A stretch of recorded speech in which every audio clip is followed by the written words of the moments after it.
Halo teman-teman kos-kosan, gimana kabar kalian? Baik-baik saja kan? Sesuai janji Abdikos di video pertarungan terbaik Cooling Game. Di situ Abdikos menempatkan pertarungan Hakari melawan Kashimo adalah pertarungan terbaik di Cooling Game. Itu karena pertarungan Hakari melawan Kashimo mengandung paket lengkap, epicnya dapat, penuh strateginya dapat, dan tentu saja yang membuat terbaik adalah pertarungan ini diselingi salah satu plot armor terbaik yang pernah Abdikos lihat dalam sejarah menganime. Kalau teman-teman tidak yakin apakah Hakari punya salah satu plot armor terbaik sepanjang masa, berikut Abdikos jelaskan secara detail dengan membandingkan contoh di plot armor anime lain serta plot armor di Jujutsu Kaisen itu sendiri. Yuk langsung aja kita bahas. Check it bro.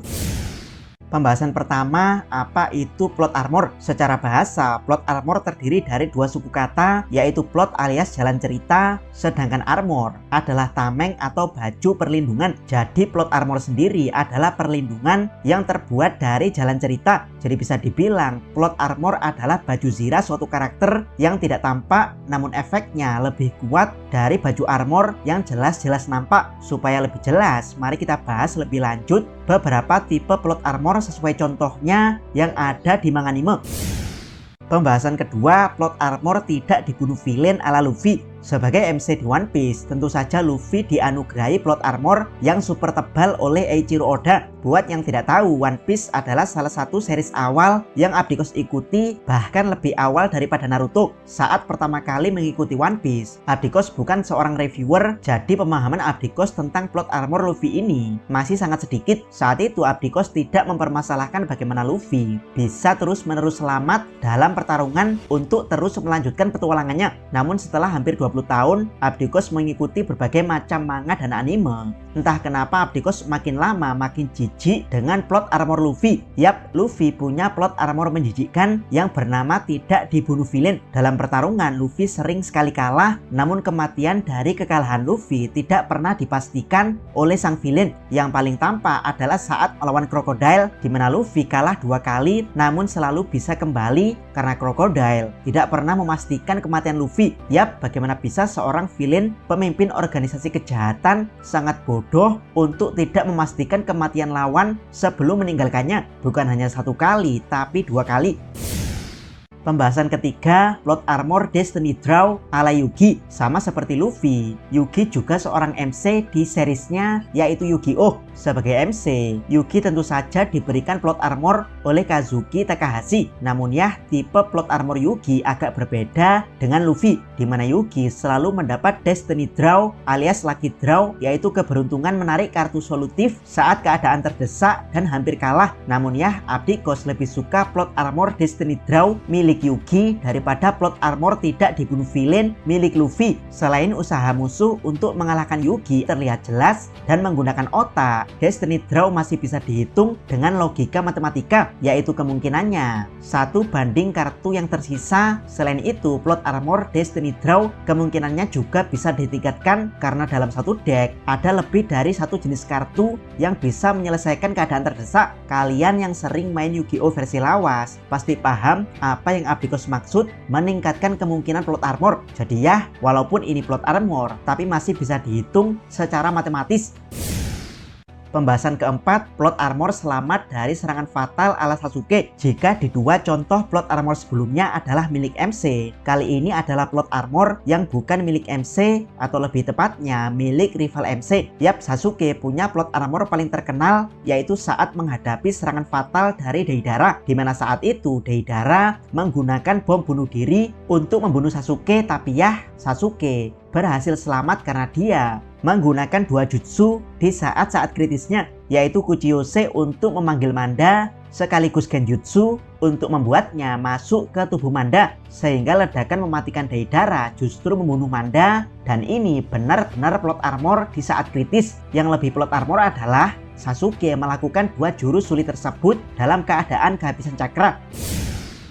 Pembahasan kelima, plot armor kesayangan autor ala Reiner. Sama seperti Sasuke, ini juga plot armor yang bukan MC, bahkan cenderung ke villain yang sangat diinginkan kematiannya oleh para pembaca. Namun ya, sang autor Papa Isayama terlalu mencintai Reiner sehingga bagaimanapun caranya beliau selalu menyelamatkan Reiner dalam keadaan apapun saat akan dimakan Ymir. Papa Isayama mengutus Marcel saat dikunci pergerakannya oleh Titan Eren. Papa Isayama mengutus kolosal Titan Berto. Bahkan saat tubuhnya habis tercincang, Papa Isayama masih ngotot menyuruh Zeke dan Pig untuk menyelamatkan Reiner, sang anak emas. Yap, menurut Abdikos, ini adalah plot armor super tebal yang pernah dimiliki karakter anime. Walaupun dia bukan MC utama, bukan villain utama, bahkan keberadaannya sangat tidak diinginkan pembaca. Jika autor berkehendak hidup, maka plot armor super tebal akan terus menyertainya. Abdikos curiga kekuatan sebenarnya dari armor Titan bukan pada baju zirah, melainkan pada plot armor yang menyertainya.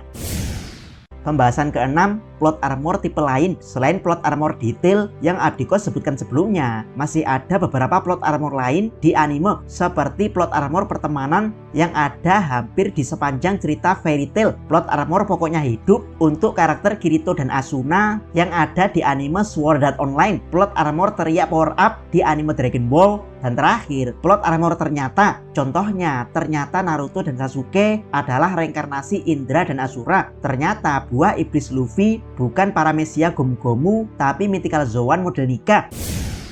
Pembahasan ketujuh, plot armor di Jujutsu Kaisen. Supaya adil, Abdikos juga akan memberikan contoh plot armor di Jujutsu Kaisen itu sendiri. Sebagai series shonen anti-mainstream, pendekatan plot armor yang dipakai di Jujutsu Kaisen adalah anugerah. Seperti Gojo yang dianugerahi Six Eyes dan Limitless setelah 400 tahun. Megumi yang dianugerahi teknik Clan Zenin paling langka yaitu 10 bayangan meski terlahir dari ayah yang terkena batasan surgawi. Kemudian Yuta yang terlahir dengan energi kutukan super besar karena merupakan keturunan dari Sugawara no Michizane. Namun ya, plot armor anugerah ini hanya sementara karena kalau GG sudah berkata mati, maka sebesar apapun anugerah yang mereka miliki, bahkan sebesar apapun fanbase mereka di dunia nyata, maka karakter tersebut akan dibuat mati oleh Gege Akutami. Kebalikan dari plot armor anugerah di Jujutsu Kaisen adalah plot armor musibah. Ini dimiliki oleh Sukuna, Yuji, dan Maki, di mana Sukuna sebagai unwanted child berhasil menjadi yang terkuat sepanjang masa. Yuji sebagai hasil eksperimen Kenjaku tanpa teknik kutukan selalu bisa bangkit dengan segala cara, sementara Maki yang terlahir dengan kutukan anak kembar berhasil jadi setara Toji berkat pengorbanan dari Mai. Dan ya, plot armor musibah ini sepertinya lebih kuat dari plot armor karakter yang mendapat anugerah kekuatan luar biasa. Pembahasan ke-8, plot armor Hakari adalah salah satu yang terbaik. Bayangkan seorang karakter yang bukan MC, bukan rival MC, bukan pondasi cerita, tidak mendapat anugerah kekuatan overpower, dan bukan kesayangan autor, tapi bisa mendapat plot armor paling komplit dengan gaya penceritaan hampir sempurna. Yap, semua itu ada pada Hakari. Tidak percaya? Mari kita bahas. Pertama, Hakari bisa menjadi Luffy yang tidak dibunuh villain, di mana Kashimo ingin membunuh Hakari bersamaan dengan berakhirnya jackpot. Tapi ya, Hakari berhasil selamat karena dia memakai dua mode dari aturan judi pachinko, yaitu Jitai dan Kakuhen. Yap, mode Jitai dan Kakuhen ini mirip seperti Destiny Draw milik Yugi, tapi lebih masuk akal karena kemungkinan terjadinya sangat-sangat besar. Jadi bisa dibilang kasusnya menggunakan plot armor Luffy, tapi penyelesaiannya menggunakan plot armor Yugi. Jangan harap Kashimo seperti Crocodile yang bodoh tidak memastikan kematian Luffy. Kashimo benar-benar serius ingin membunuh Hakari, bahkan berkali-kali hampir membunuh Hakari, tapi ya dengan skill berjudi dan keberuntungan ala Yugi, Hakari berhasil selamat dari pembunuhan serius Kashimo. Hakari juga memperbaiki plot armor serangan fatal di kasus Deidara Sasuke, yaitu saat Kashimo meledakkan lautan bahkan menyentuh tangan Hakari. Hakari dengan cepat membuat semua pengikat untuk mengorbankan satu tangannya agar selamat dari ledakan. Yap, jika plot armor Sasuke tidak rasional karena dia mengeluarkan dua jutsu dalam keadaan kehabisan cakra, maka plot armor Hakari sangat rasional karena dia masih dalam mode unlimited curse energy untuk bisa membuat sumpah pengikat pada tangan. Terakhir, Hakari bukan MC atau pondasi cerita layaknya Yuji atau Sukuna, bukan karakter kesayangan autor layaknya Reiner, dan juga tidak dianugerahi kekuatan dahsyat layaknya Gojo, Megumi, dan Yuta. Bahkan bisa dibilang Hakari tidak lebih kuat dari Gojo dan Yuta. Tapi ya, jika karakter yang Abdikos sebutkan barusan mendapat anugerah plot armor dari autornya,